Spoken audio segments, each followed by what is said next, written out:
It's the Opperman Report. Join digital forensic investigator and PI Ed Opperman for an in-depth discussion of conspiracy theories, strategy of New World Order resistance, high-profile court cases in the news, and interviews with expert guests and authors on these topics and more. It's the Opperman Report. And now, here is investigator Ed Opperman. Okay, welcome to the Opperman Report. I'm your host, private investigator Ed Opperman, and this show is brought to you by emailrevealer.com. Go to emailrevealer.com and check out some of our services like our online infidelity investigation. If you want to catch somebody cheating online, you send us their email address. We'll trace it down there and catch them on online dating websites. Also, check out oppermanreport.com. You go to oppermanreport.com and you can check out our extra content that we have there. We have special shows, extra content, exclusive content that are only available to subscribers. You won't be able to find them live on Friday night or live on Saturdays. Okay, we got a really special guest today. This is a fascinating topic and a really nice guy. Scott Carney is really cool, been very flexible with me today with my scheduling. We're trying to get this trip to California to start filming with Hank Harrison. We got Scott on the line right now. Now, he's the author of this book that's about to come out called The Red Market, on the trail of the world's organ brokers, bone thieves, blood farmers, and child traffickers. So I think that says a lot. Scott, are you there? I am. How are you doing? Thanks for having me on. Pretty good, man. I'm doing pretty good. Thank you for being so flexible with me on the time today. I really appreciate that. I think I missed your first call, actually. I think it's my fault that the time has been messed up. Yeah, but after that we were even, and then I started screwing up. Fair enough. Now I owe you, okay? Now listen, tell us about yourself. Who is Scott Carney? I'm an investigative journalist and anthropologist, and I sort of started out working in India as a foreign correspondent for Wired and Mother Jones, doing things for National Public Radio and sort of the various sort of major magazines in the United States. And, you brought me on to talk about The Red Market, which is my first book, where I began investigating sort of this underground trade in human body parts and human bodies. And, when I'd first heard about this market, I like most Americans, thought it was sort of a fictitious thing, like people waking up in Tijuana missing in a bucket full of ice and missing their kidneys. It turns out that's an urban legend. That doesn't happen. But the reality is actually much more grim. There's a $1 billion medical industry looking at various types of human tissue, and it needs to capitalize on other human bodies. And they need regular supplies of organs, of bones, of ligaments, of blood. And the question that I started out with it in this book was, well, what happens when you take a body, a human, and you start breaking them down into their price value? And, if you treat humans like you would sneakers, things get very grim very, very quickly. Yeah, it's almost like a chop shop. When you steal a car, you sell off the parts rather than, you sell it all at once. Now, what are the legalities in all of this? Like, what is the most legal stuff that we would be shocked about what's going on legally?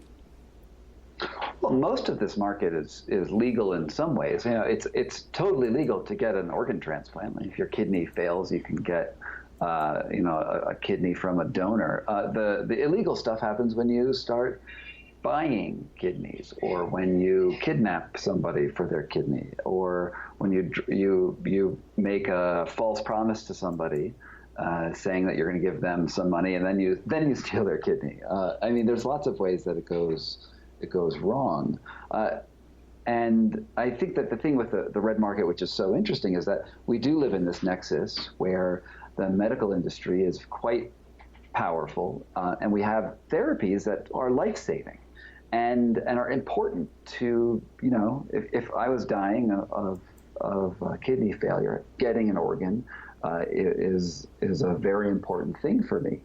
And and it's a problem that society has is, well, how do you get enough organs to people? And if we're not looking at kidneys, you're also looking at blood. You're looking at ligaments. If you ever had an ACL surgery that had to come from a cadaver, and not every cadaver harvest is totally ethical. And the thing that was interesting about sort of investigating the red market is that once you start looking at bodies as commodities, there's just so many ways that you actually gain access to bodies, both ethically and legally, whatever that means, and unethically. And you can just really head down a rabbit hole, which I did for about 5 or 6 years.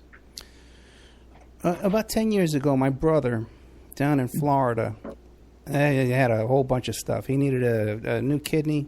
He needed a new liver. You can donate half your liver. It grows back. But his liver was no good. His kidney was no good. Then while he was waiting for that stuff to come, they had to put a stent in for his heart because his heart was going too. Oh, my Lord. Yeah, I know. They transplanted. They got him the kidney. They got him the liver. They did the stent. Then after that, he needed a hernia operation on top of that. Okay. I know, man, but he's walking around good now. I tell you, right before the surgery, we thought we lost him. But now I remember that because I was going to donate him my liver because they said it grows back. Okay, fine. But then we found out that you can't because down there in Florida, they only take cadaver organs. Mm-hmm. So now what could he have done if he says, okay, I really need this, I'm on the black market, what can I do? Well, I have to be a little careful with giving you a step-by-step way to go purchase a kidney. I get a lot of emails from people looking for I can body imagine, parts, yeah. and I don't really want to provide people the routes to doing it. But suffice it to say, there are various organizations internationally that look very respectable, and if you approach them, you can get your organ transplant. If you're going to, for instance, I did most of my work in India. You have kidney failure. You contact a major hospital there. They might just be able to tell you that they can get you an organ. And usually what they will do is contact someone in a village, or a slum, a very poor person, and convince them to sell a kidney for sort of a very low rate, and then sort of not even pay them what they promised. And then they'll tell you it's ethically sourced and there's nothing to worry about, and you'll get your kidney and you'll go home and you won't even know the extent of the crime. And what happens to the person that donates the kidney? Do they live through this? Usually, yeah. You have two kidneys, and you can survive reasonably well with one. Your long-term life expectancy probably goes down. But see, here's the thing: if you start looking at the body as just another thing that you can buy and sell, then who are the winners and losers in this game? It's the world's poor providing human flesh for the world's elite and the world's rich. And it's not like someone in that slum is ever going to get a kidney if their kidneys fail. And we've sort of created this system where sort of the laws of human inequality go straight to the way we possess our bodies. It's very dehumanizing. And there was this one village that I when I started looking at kidneys, there was this village outside of Chennai, which is a South Indian city, sort of on the east side of the continent. And there was the tsunami that happened in 2004, and millions of people were displaced, and a lot of them went to these refugee camps. And what a refugee camp is, this, if you look at it from sort of a straight economic perspective, is just a wellspring of human tragedy. And the easiest way to find somebody who wants to donate their kidney is to find somebody who's very, very desperate. And so organ brokers descended on these villages, and all up and down the coast of India, they were convincing people to sell. So when I went there and I visited these camps, I could find 80 women all lined up, all with these kidney scars, because they were all selling their organs. And you make this sort of dystopian reality, but you do it with very high-end medical facilities. Okay, so you literally saw that many women with these scars?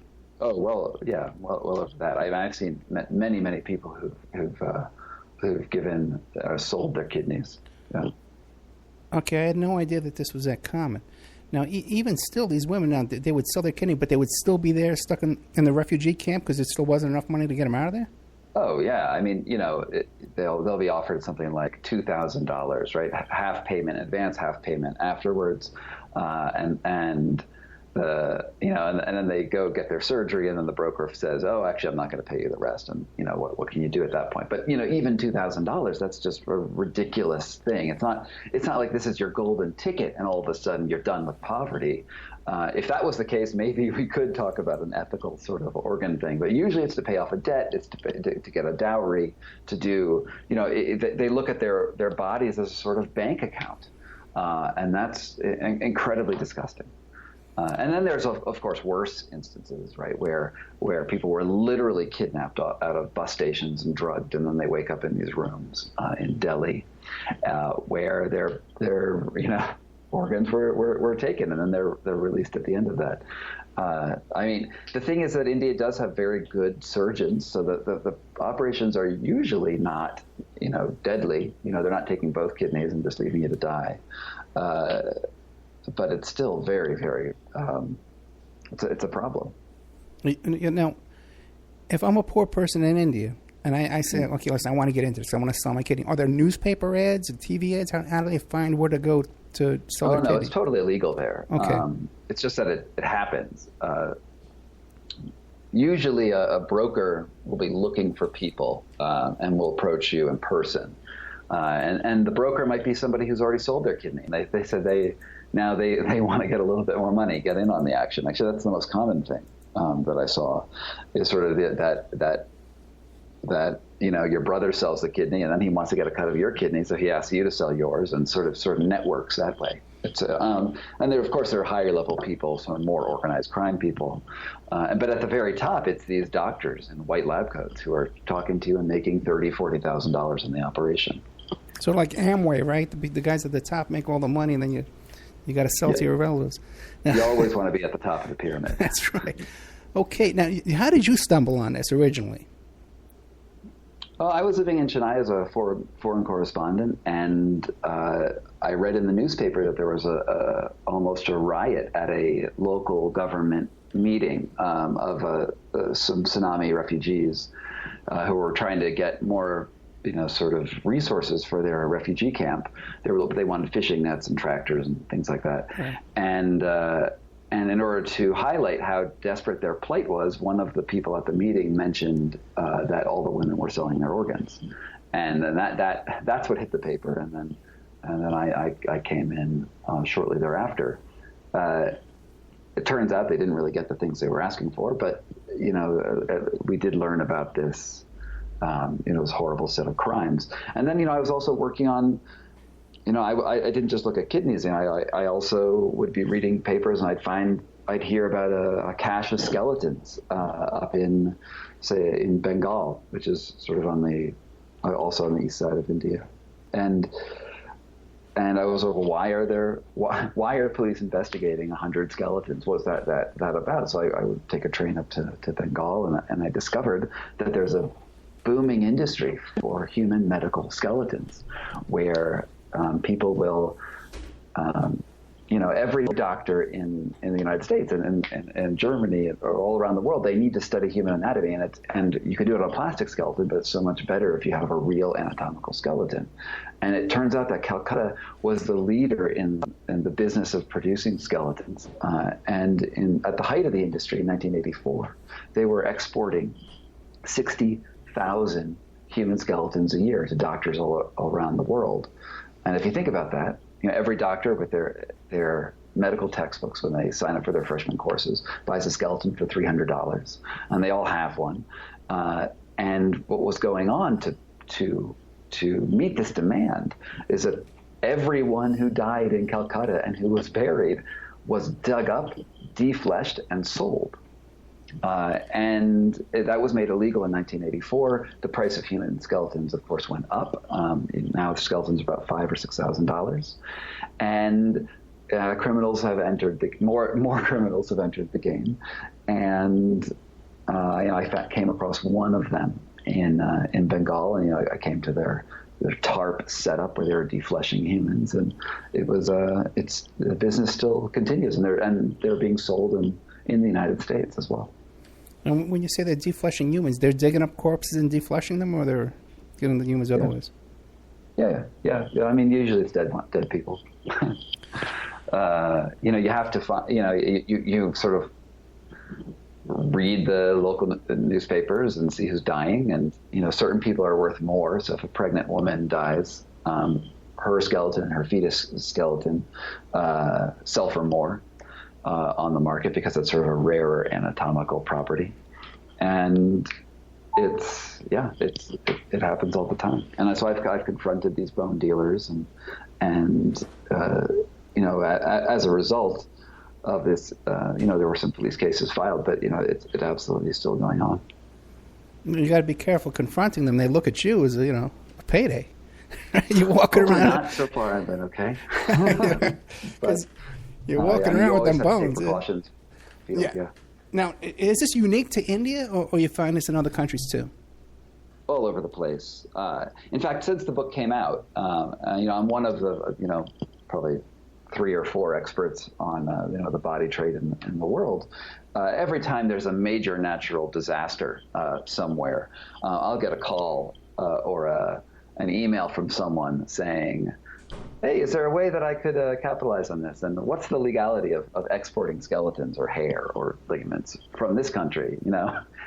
I know there's a market." So I actually get organ brokers contacting me for tips relatively regularly. And of course, people contact me about selling their kidneys and things like this. So incidentally, don't anyone listening to this program, please don't do that. I don't give out that information. Should probably just report them to the police, but what can you do? Yeah, and really, what kind of a police investigation is going to come out of that? It's really nothing. And very difficult too, because if you think that international organ trafficking is very difficult to police, because there are the laws are different in every country. Usually at the end of the day, when you talk to a doctor, they're saying, "I'm saving lives. I just saved this person's life," and that's usually a wealthy person, right? Mm-hmm. They show some, like your brother in Florida. He probably didn't need to buy things on the black market, but you find this sort of upright professional American who is able to afford $50,000 or whatever it costs for these transplants, and then you look over into the third world, like in Brazil or Egypt or any of the other countries that are doing this, and it's a poor, destitute person, and the police don't care. They're more interested in the money. So it's a very, very difficult problem to get any interest in solving. And most of it is, like a poor country like Calcutta, and then they're sold internationally. They're not sold within that country to rich people in that country. It's mostly being... No, it's also in the country. It's also domestic. Yeah. I mean, especially with kidneys, India has one of the highest diabetes rates in the world, which also means one of the highest incidents of kidney failures. There are 1 billion people in India. So a lot of this is domestic with the poor people selling or having their kidneys taken and going to wealthy people. The one law of organ trafficking is that human flesh always moves upwards and never downwards through a social hierarchy. Right. And it's absolutely an international problem. It's absolutely a domestic problem. It's about the rich and the poor. And you're saying there's a demand for hair too? Yeah, that was the only market that I looked at that wasn't a total nightmare, actually. There are these temples in India, in the state of Karnataka, where Hindus will go and shave their head and give their hair as the offering to the gods. The temple is called Tirupati. And actually, there's many, many temples that collect hair. And at the turn in the 1900s, all these temples realized they had just way too much hair to know what they could do with. They would stuff pillows and mattresses with human hair and sell that. And eventually, it turned out that there was a very high demand in Europe and in the United States and in Africa to make wigs. And so I think there were some Italian dealers in the 1920s and 40s who contacted these temples and now buy just tons and tons of hair that is sold as wigs all over the place. And if you ever see or walking in a black neighborhood, see a black hair salon, they'll say Remy Indian virgin hair all over the place. And it's like $100 a strand. And it's very, very popular. But it's also not terrible. I mean, we're not forcing, wrestling people and shaving their heads forcibly. Oh, my God. Oh, no, yeah. No, what do you know about people being kidnapped their organs? What did you find about that? It happens. It's less. It's just more complex, right? If you're a businessman and you're in the organ brokering business, you raise a lot fewer eyebrows if you pay someone a small amount of money. If someone's willing to sell their kidney for $800, why not just pay them the $800 and save yourself the legal case? Yeah. Especially if you're able to turn the kidney around for like $50,000. It's just easier not to kidnap people. I mean, the people who do it are usually the lower end criminals, the people who don't have a real understanding of how the markets work. It does happen. There's a case in Turkey. There's a case in Delhi. There are cases all over the place where this does happen. But I will say that probably the most disturbing market that I came across was for human blood. Again, in India, I'm up in the state called Bihar, on the Nepal-India border. And there was this guy who used to be a dairy farmer. And he also had a past as sort of a nurse working in one of the local hospitals. He realized there was a major blood shortage at the hospitals locally. And he would go to the bus station, say, find some guy who's destitute, say, hey, I'll give you $20 for your blood, which sounded like, a pint of blood. And the guy said, hey, that sounds great. And he would bring them back to his house, drain, put the IV into the man's arm, and then drain not one pint of blood, but 4 or 5 until the person was sort of minimally conscious. And then keep them there, draining their blood once every couple days for up to 8 or 9 months at a time. When he was discovered, he had 16 people in his cow sheds that he was, sort of keep milking like cows to meet the local blood demand in that city. So, I mean, that was just, it's like, we're talking like real life vampires here, right? And the medical industry was more than happy to accept this blood, no questions asked, and sell it to their patients. Well, now here in the States, when you go to sell your blood, they make you take all kind of medical tests and stuff like that. Like the whole first trip there is like this whole day-long barrage of testing that they give you. I see you're familiar with it. Well, yeah. When people owe me money, I take them down.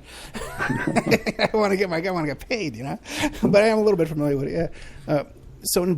I guess there's no kind of a screening of this blood. Then how does it get into the general use? Oh, it's screening. Yeah, I mean they may test it for hepatitis or HIV on the back end, but no, they just need the blood. The screening is not necessarily a top priority.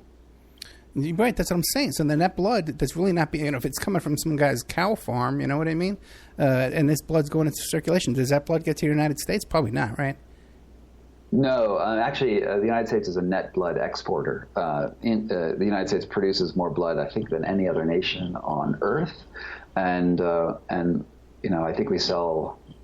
You can check the numbers in the book, but off the top of my head, I believe it's like $2 or $3 billion of blood we sell abroad every year. Okay, now isn't some of that blood that we sell blood that people donate to the blood bank? Oh, almost 100% of it is, yeah. Actually, I believe 100% of it is. So when you go and give blood to the Red Cross, the Red Cross then will then take that and then sell that for about, I think it's about $300 a pint that they sell. And the Red Cross is an incredibly profitable nonprofit. And, you might think that this is a gift, and you might be giving this freely from the kindness and generosity of your own heart, but that doesn't mean that they're not treating it like a commodity on the market.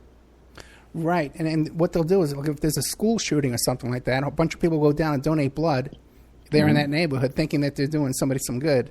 but it gets sold to foreign, not even to our own country, to foreign countries. It gets sold overseas, I guess, right? Absolutely. On the world market. Isn't that wonderful? Okay. What I tell you, man, what an eye-opener this whole thing is, you know? Yeah, I mean, once as I said, I spent about 6 years working on these investigations, and every time you're just astounded by how deep, how prevalent these industries are. I mean, in the book, I believe I only go through 10 or 12 different ones, but I think I could have spent my whole career looking at different ways bodies are bought and sold. And there was an amazing investigation by the International Consortium of Investigative Journalists about 2 years ago, maybe 3 years ago, where they were looking at ligaments being bought and sold in like the Czech Republic and Prague, where they would be just stolen from funeral homes, and then those ligaments are then sold, maybe to you if you had an ACL surgery. You never know. What is that ACL surgery? What is it? Well, ACL in your knee, when you're, like a football player or whatever, it's a stabilizing ligament, really a big one, and you need it to walk and move around, and lots of people get it, and it's like a big elastic band basically, but made out of ligament, and it's usually harvested from a cadaver. So they'll tell you they'll install this ligament into you from a dead person, and you don't even think about it. You're just like, I have a cadaver ligament in me, but that came from a real person. A real person had to give up that, and the most efficient way to get those organs is not always altruism. It's not always the dead person freely and independently said, yeah, sure, this can go, and it was willed away. In fact, there's scandals all the time in the United States of funeral parlors. When your grandmother dies or your grandfather dies, or a close relative, you'll have a closed casket funeral. What's going on with the body? Well, it could very well be harvested. The bones could be taken out and sold as bone grafts. The ligaments can be sold. The corneas can be sold. If you never look at the body, who's to know? And meanwhile, the parlor might be making, $2,000 or $3,000 on that per body. And, it happens very frequently. And even to famous people, the Alistair Cook, the guy who founded Masterpiece Theater, the original host, his bones were stolen in a sort of very high-profile case that came out. And sometimes these bodies will have things like bone cancer, and those will go on the market. So it's but most of the time it just goes unnoticed. You're saying that like bones that have bone cancer will go on the market to be sold as having bone cancer, or to be sold as healthy bones? Yeah, healthy bones. Yeah, I don't think there's a big market for cancerous bones. Okay. All right. We're here. This is a depressing subject. Okay. We're here with Scott Carney. The book is, The Red Market, on the trail of the world's organ brokers, bone thieves, blood farmers, and child traffickers. Real quick, before we take this break, Scott, can you tell me what your other books are? So you mentioned you had some other books as well. Sure. I had a book called A Death on Diamond Mountain about the perils of intensive meditation, where I followed people who, on their quest for enlightenment, ended up dying on those quests, and what the connections are with that. I wrote a book about how to be a freelance writer called A Quick and Dirty Guide to Freelance Writing, and that's an ebook. And I also have a book coming out in January called What Doesn't Kill Us, about how to use the environment to train your body. Okay, great. We have Scott Carney. He's the author of The Red Market, on the trail of the world's organ brokers, bone thieves, blood farmers, and child traffickers. Also writes for Mother Jones, one of my favorite magazines for years and years, back when it was a magazine. And also to Wired magazine. It still is, isn't it? It's online, though. Can you buy it in a paper? Yeah, I think can. So. I believe you still can, yes. Do they still have magazine stands? I haven't seen one in 20 I know, years. Right? Okay, we'll be back with more of Scott Carney right after these messages. Thank you. Sure.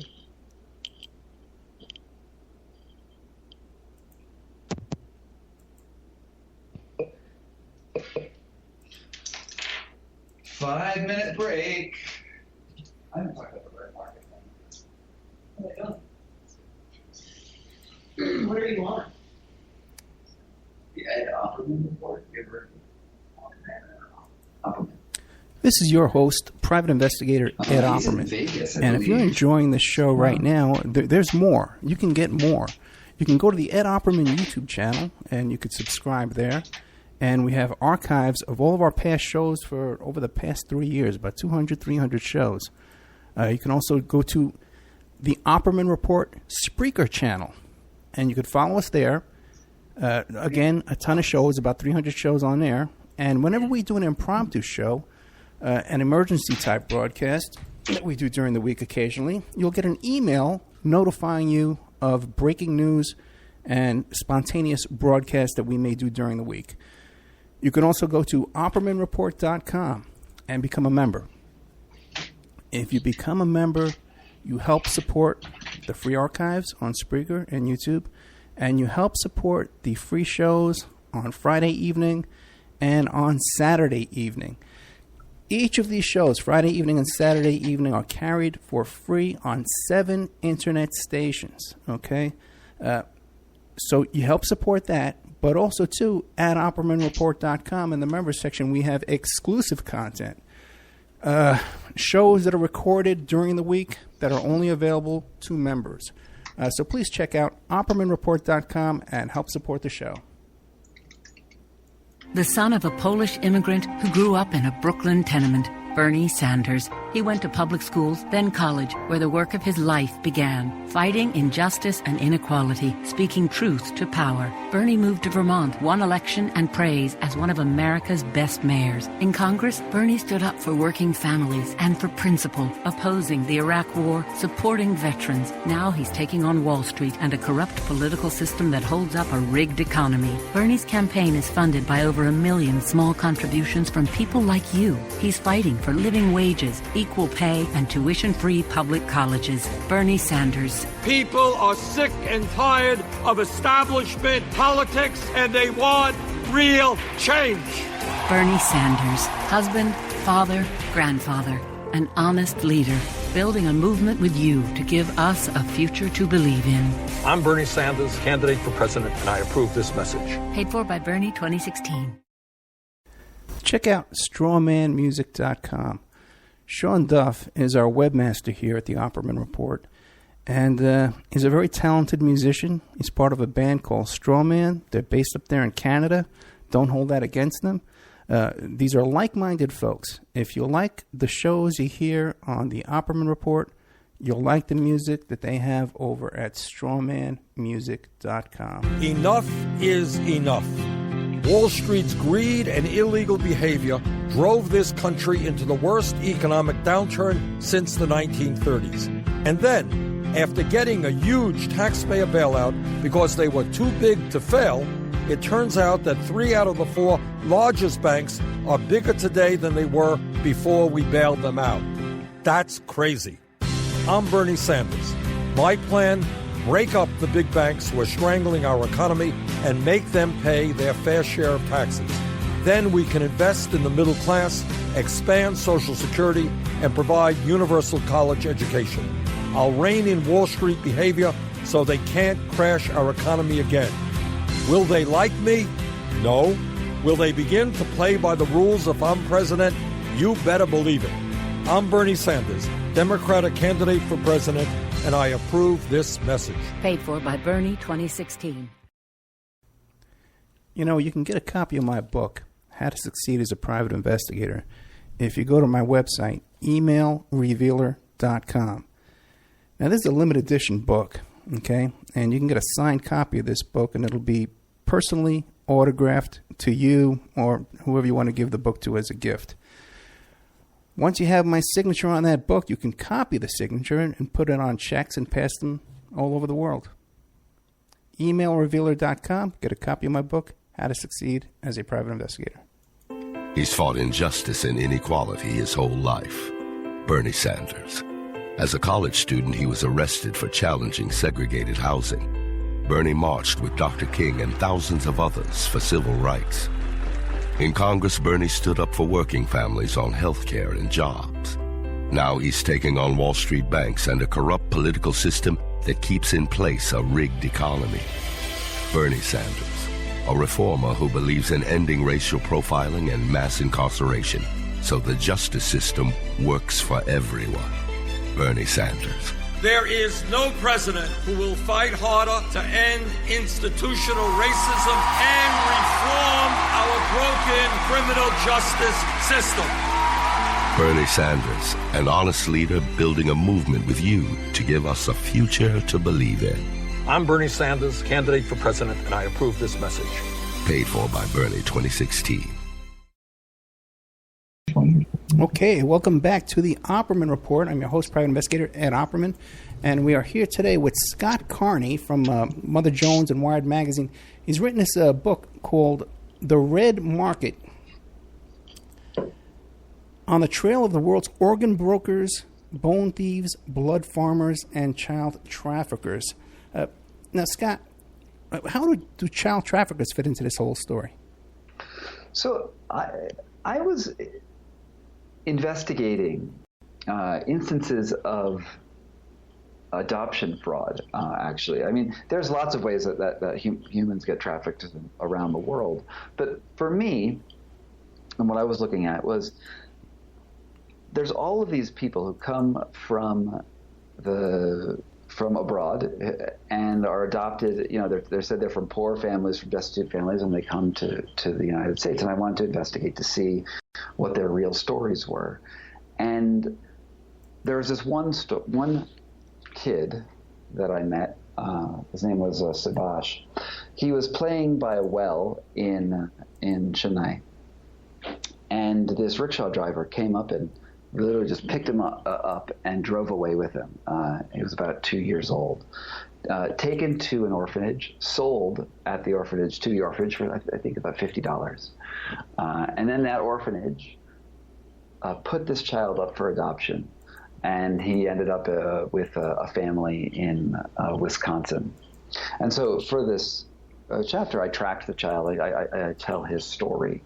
But the thing that I really wanted to understand is, why would an orphanage kidnap a child and sell it? What's the logic behind it? And it turns out that India has no shortage of destitute children, or children who have no parents.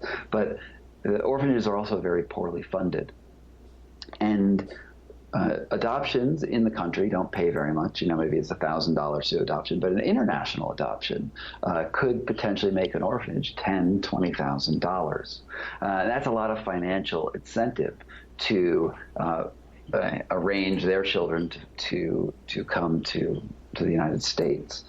But there's a problem as well with orphanages, is that once you've been in an orphanage for a long time, you start to get developmental disabilities, you get sick, and you're not as easily adoptable as a sort of a fresher child, you could say. So it turns out that the market for adopted babies is very similar to the market for bananas. A child just sort of goes bad, and the orphanages need to fulfill a certain number of international orders, or else they're not gonna make it. So what they do is they resort to kidnapping children, and it's a big problem in India. The one orphanage I looked at was involved in 150 cases of adoption fraud like this. But it's also huge in Korea. It's a big problem in the Czech Republic and Russia, all over the world, because of just because of the way international adoptions work in the first place. So in this one story, I was trying to right one wrong, and I found that the parents in India who had their child kidnapped, and through court records and sort of just investigative journalism, I actually located the family in the United States of Sebastian. Now it goes by a different name. And I showed up at their door, and I knocked on their door, and I told them the history of their child, hoping to put the family in America in touch with the family in India about 10 years after the event happened. And spoiler, it didn't work. The family said, "Thank you very much. We now know that our child was kidnapped, and we'll never contact the family in India." But you literally just walked up and knocked on their door with this news? Literally. Well, I mean, I tried to be judicious as possible, but yeah, I mean, there was no other way to do it. That's true. You couldn't make a phone call and tip them off, yeah? Mm-hmm. Oh, my God. Hey, this is a brutal work you're doing here, huh? I know. It was a very dark 6 years. Okay, 6 years of this. Hey, what about, did you look into this business about this HB1 visas where, especially like these modeling agencies are importing these little kids from other countries to work at these modeling agencies here in the United States, little kids as young as 12 years old? Never heard of it. No? Okay. Doesn't surprise me, but yeah, no, I don't know anything about that. Yeah, well, it came up in the Epstein case, the Jeffrey Epstein case. And yeah, with that guy Jean-Luc Brunel, and they said that he had these access to getting HB1 visas. Have you looked into the visa situation at all? No, not really. Okay, yeah, it's a whole nother avenue there. Oh my God. Okay, what else did you uncover in all this kind of work? Well, I mean, the chapters in the book, I look at hair, I look at bones, kidneys, children. I look at human eggs and surrogate labors. In India, there was and you probably heard of this. You probably saw the Oprah episode where people who couldn't afford surrogates in the United States because that costs about $100,000 were going to India to hire Indian women to carry their genetic material into babies, and Oprah spun it as if this was a women empowering women. The women in India need money. The women in the United States need babies, and it was sort of a meeting of the minds, and everything was happy. Unfortunately, what I found, and I was probably one of the first journalists to uncover this, was that there were literally baby factories. They were housing women in these horrible little rooms, keeping them under sort of lock and key for 9 months as they gestated, and then paying them about $8,000, which is not an insignificant sum of money. But some of these there were these medical questions would have come up, like, what do you do when a surrogate, who's an Indian woman, is poor, has a pregnancy that doesn't go perfectly, and it turns out that you can save the fetus or save the woman. What do you do? Well, the doctors were saving the fetuses. They weren't saving the women. And, there's a couple cases of these deaths happening that way. And it was big business. Thousands and thousands of people were going to India to hire surrogates. Fortunately, just about a year ago, India finally outlawed the practice. And now it's supposedly moving to Thailand, where you find poor people who are willing to gestate for money. What do you think would happen in a situation where the baby was born with a deformity? I believe the cases where that has happened, the family in the United States has rejected them, and then that child is it's a big quandary what you do with a child at that point. Does it end up in the foster care system in India, in an orphanage? Does the child just die? Does the surrogate take care of it? I mean, it's a really problematic thing. And sometimes a surrogate would decide that they want to keep the baby, and that's a whole legal battle as well. It's just a very, very problematic industry. I tell you, before I met you, it was bad enough. I would look at an iPhone or I'd look at a pair of sneakers, and I would think of the slave labor, working on that. And now this is a whole new nightmare. It's a deep and troubling thing, and I also found there's a market for human eggs as well. I mean, obviously, when you're trying to get pregnant, you need sperm, you need eggs, you need a womb to get the kid. Those are the ingredients. And, eggs are valued differently in the United States. Somebody goes to like an Ivy League school, beautiful, athletic woman who's 21 years old might be able to sell her eggs on the market for like $100,000. That happens. And if other eggs are valued differently in the market, so a black woman's eggs with no education to speak of would probably be worth a couple $100 on the market. There's a huge array of that. But in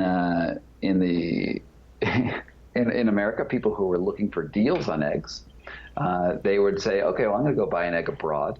And there was this whole industry that blew up in Cyprus, which is that little island in the Mediterranean, that little island nation, where Cypriot doctors were importing Romanian and Turkish women, harvesting their eggs and then sending them back home. And these were discount things, and they were forcing women to, not forcing them, they were hyper stimulating their ovaries so they would produce dangerous numbers of eggs, and these would go on the market and be sold in the United States and to British people and Spanish people.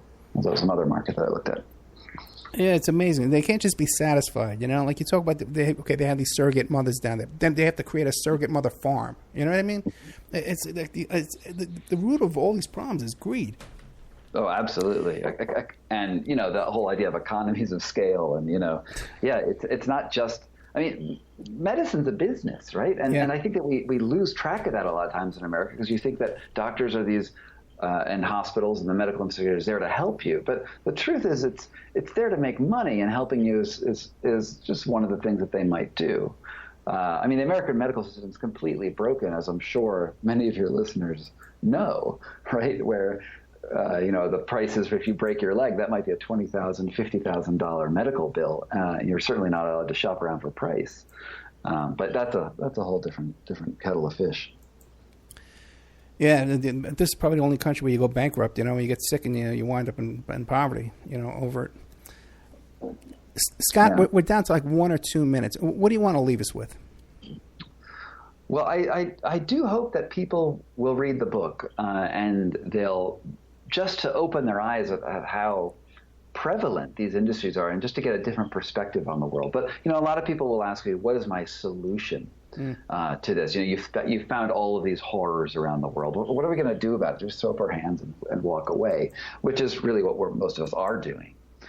But I'd like to argue that the way to fix all of these markets is to think about the human body just a little bit differently, and think about when you get an organ transplant, you can't just say, I need an organ. The doctor can't just tell you you need an organ, but you need someone else's organ. All of these black markets thrive through this ethic of medical privacy, where they say, we're going to get you a kidney, and then you just think about it as a thing, and they won't even tell you where it came from. They'll say they're protecting the privacy of the donor, the deceased person or whatever. But that has allowed criminals to get in the middle and monkey with the business and create these horrible, horrible crimes. So what I advocate for in the book is radical transparency, in all flesh markets. Like, if you get a pint of blood, you need to know. You need to be able to track backwards to find out where that blood came from, just to protect that donor. It needs to be open in public records. Same for kidneys, same for ligaments and adoptions. All of these records need to be open to public scrutiny, or else we give cover for criminals. You know what? I bet you, so many of these people that are willing to spend $50,000, $100,000 to buy a kidney would take that person and say, "Hey, come live with me," you know, and give them a room in their house. You know, who's going to sell them their kidney? There's no doubt that the debt is not just money, right? Yeah. The debt for saving your life is life. So true. Scott Carney, thank you so much, my friend. Again, what were those other 2 books that you written? A Death on Diamond Mountain is my most recent book. I also wrote a book called The Quick and Dirty Guide to Freelance Writing. And I have a book coming out in January called What Doesn't Kill Us. Scott Carney, The Red Market, on the trail of world's organ brokers, bone thieves, blood farmers, and child traffickers. Scott, thank you so much. Thank you. Good night. Oh, boy, what a nightmare that was. Okay, we'll be right back after these messages.